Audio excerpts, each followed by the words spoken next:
And so the investigators speculated that this was also a husband who killed his fiancée and tried to inherit her estate. They basically theorized that he'd compromised her over a long period of time by sedating her, and she actually complained to people and wrote, I think in her diary, that she was just struggling to stay awake, just very, very sleepy a lot of the time. She didn't know what it was. It's like it was, and so when her fiancé attacked her, she was probably either sleeping or really out of it, right? I think the same thing happened with Lacey. I think ate pizza just before the crime happened. I think there's a good chance that something similar could have happened, not necessarily with Shanann, but with a girl. In the same way with Casey Anthony, you had chloroform. Yes. The whole idea is to minimize the trauma, but it's not just the trauma of your victim, who you don't really mean anything against. You don't want them to live, but you also don't mean them any harm, if that makes sense. But it's not just minimizing the trauma for them, but it's also for yourself. You don't want to watch yourself or see yourself in their eyes strangling or whatever. There's definitely going to be chemicals involved in this case, but whether they're going to be preserved, right, that's the critical question. Well, it sounds like you've got another book coming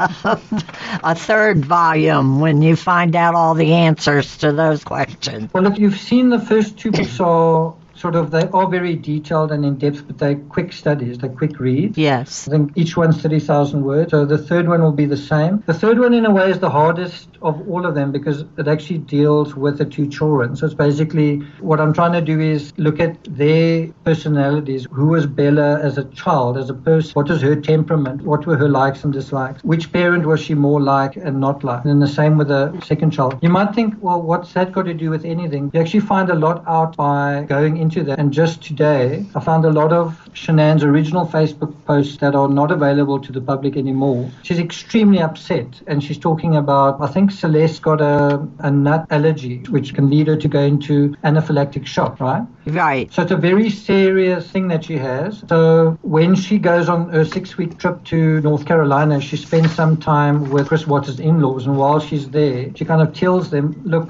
Celeste's got these food allergies, and her mother-in-law, Chris Watts' mother, doesn't really pay any heed to that. And so as a result, she gets extremely upset that her other grandchild is fed ice cream with tree nuts or something in them. Celeste's not allowed to eat it, and she's very upset. But there's a lot of venting on one specific day. I think it was July 9th. A lot of venting. I will never set foot in that house again. A lot of F-bombs. A lot of anger and drama about the way that her mother-in-law treated her child. And these are things that happen to families all the time. And so we tend to almost think, well, so what in terms of this case? But that was definitely a precipitating factor 1 month and about 3 or 4 days before her death and the children's death. Nick, this book, it kept me wanting more answers. I did go and look at the Facebook that's still up of Shanann, and some of them really, there's a lot of questions that are still out there. You could probably write 6 books on this before it's all over. So we definitely look forward to the next installment. Yeah, definitely. Well, we appreciate you coming back on. We're happy to highlight this book. Let us know when the next one comes out. Should be out by the end of October or the very early November, so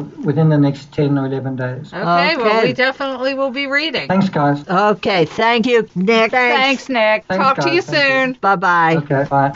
Okay, well, that was an interesting perspective. Nick is right on top of this case. And I think we're going to hear a lot more from him. I think we are too. I think there's a lot more to be told in this story. And we thank him for taking time to call us and bring up his new book, and we're happy to give him time to promote it. That brings us end of a very long episode, three installments, or three. Not necessarily long, but a lot of information.